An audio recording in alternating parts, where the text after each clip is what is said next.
I kind of wanted to talk about this because I saw a movie recently, and it's giving me like the same feels as Past Lives did last year when I watched it.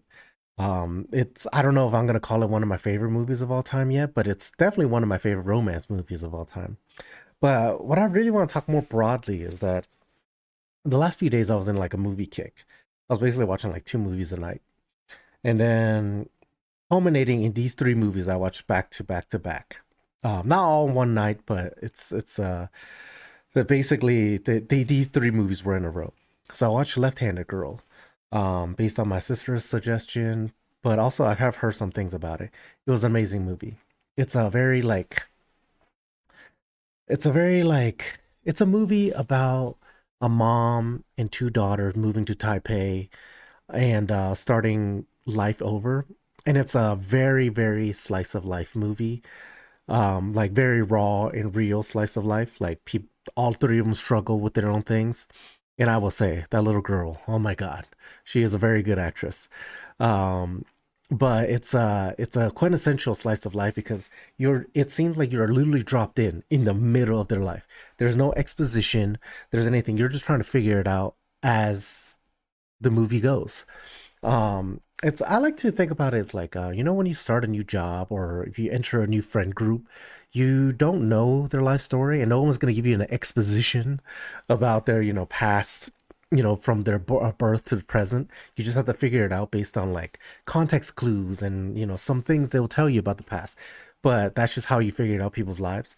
That's what Left-Handed Girl is. And it's an amazing story.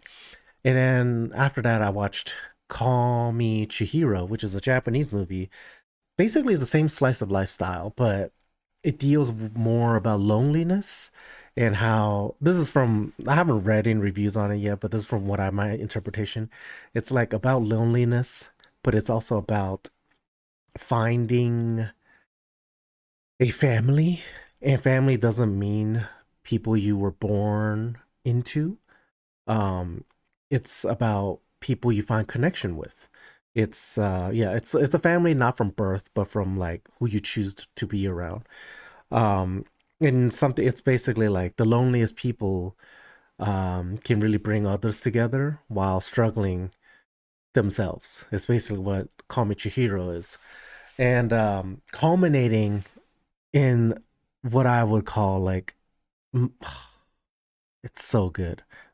It's at least in recent year, up in last year I was like raving about Past Lives, and I haven't watched anything as good as Past Lives, at least in, no, for me personally. I haven't watched a lot of movies since then, but for me, 18 by 2 Beyond Youthful Days is like up there. It's just like I think about it every day since I watched it a few days ago. I listen to the soundtrack, one song in particular, and just like still brings tears to my eyes as I watch it. And but I want to say is like I think these three movies kind of ruined movies for me because yesterday I tried to watch another movie because I'm in a movie kick, and nothing was hitting. Like I tried to watch 3 to 4 movies. I'll watch like 30 minutes of one. I was like, nothing's hitting. I'll watch like 30 minutes of another. I was like, that's not hitting. Like these three movies, I think for at least the next few weeks is gonna have ruined movies for me. Um, just personally, like they all deal with a certain type of emotion that that hits deep, and they show it in a way that's so raw.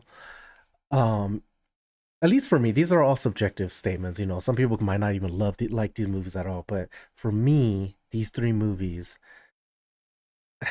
is like amazing. I mean, obviously, my order would be actually Call Me Chihiro, like from bottom to top would be Call Me Chihiro, Left-Handed Girl, and I love 18 by 2 Beyond Youthful Days. Um, but yeah, these three movies have, oh man, just like I think about scenes from these movies every single day. Um, and it's been like 3 days so far. Uh, but these movies are just so good.